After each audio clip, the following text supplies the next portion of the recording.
Hormuz প্রণালী বন্ধের কারণে বিশ্ববাজারে এর মধ্যে বেড়ে গেছে খাদ্য মূল্যস্ফীতি। জাতিসংঘের খাদ্য ও কৃষি সংস্থা FAO বলছে মার্চে এই মূল্যস্ফীতি বেড়েছে প্রায় 2.5%। সবচেয়ে বেশি বেড়েছে ভোজ্য তেল আর চিনির দাম। জাতিসংঘ বলছে জুন পর্যন্ত হরমুজ প্রণালী বন্ধ থাকলে খাদ্যপণ্যের দাম বাড়তে পারে 20% পর্যন্ত। মধ্যপ্রাচ্য উত্তেজনায় হরমুজ প্রণালী বন্ধ হয়ে বৈশ্বিক খাদ্য নিরাপত্তা যেন ঝুলছে সুতোয়। কৃষিকাজ সারের ওপর অনেক বেশি নির্ভরশীল হওয়ায় শুধু যে জ্বালানির বাজার টালমাটাল হয়েছে তা নয়, সেই সঙ্গে পুরো বিশ্বে ব্যাহত হচ্ছে সারের সরবরাহ।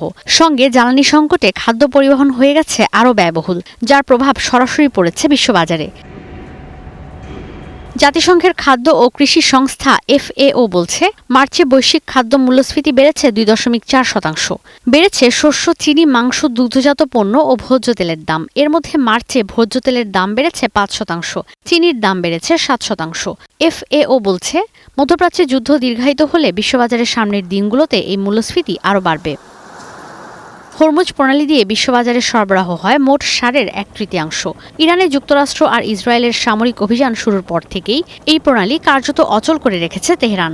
জাতিসংঘ বলছে হরমুজ প্রণালী বছরের প্রথমার্ধে বন্ধ থাকলে বিশ্ববাজারে খাদ্যপণ্যের দাম 15 থেকে 20% পর্যন্ত বাড়তে পারে। পূর্বাভাস বলছে আগামী 2 থেকে 3 সপ্তাহের মধ্যে খুলে দেওয়া হতে পারে হরমুজ প্রণালী। জ্বালানি তেল, গ্যাস আর সার কোম্পানিগুলো থেকে 1 বছরের মধ্যেই স্বাভাবিক হতে পারে বিশ্ববাজারের সরবরাহ। ঈশিতা ব্রহ্ম, স্টার নিউজ।